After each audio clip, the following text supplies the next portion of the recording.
Homemade pepper lunch for today's mini vlog tayo mga guys. Gisinda na pud tag recipe sa atong alaga, so ato nang mikos-mikuson. So mag slice ta og white onions. Daghan na ako nabuhat guys, pero pwede na siya kaduha o nimo gamit. So minced garlic, dayon scallion or spring onion na akong gamit guys for garnishing char. So in a pot magbutang taog soy sauce, banaan na lang ninyo guys kung unsa kadaghan nyo lutuon.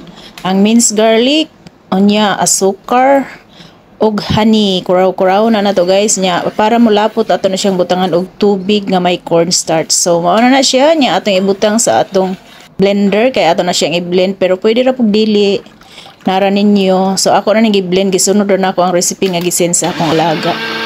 So sa ato na sang skillet or pwede ra kalaha og unsay naa ninyo diha, butangan na og butter.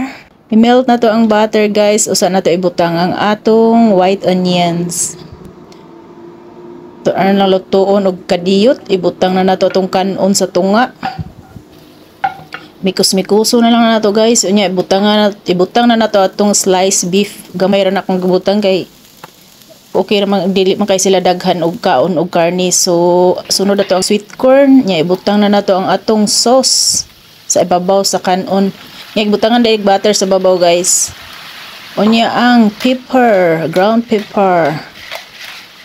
Daghan-daghan na to kay gusto sa kong laga, daghan-daghan iya pa jud ang gipunan guys. So ready na. Ay ibutang pa nato ang atong spring onion. So ready for serving na siya guys. Ang karaha ray akong pakanan siya.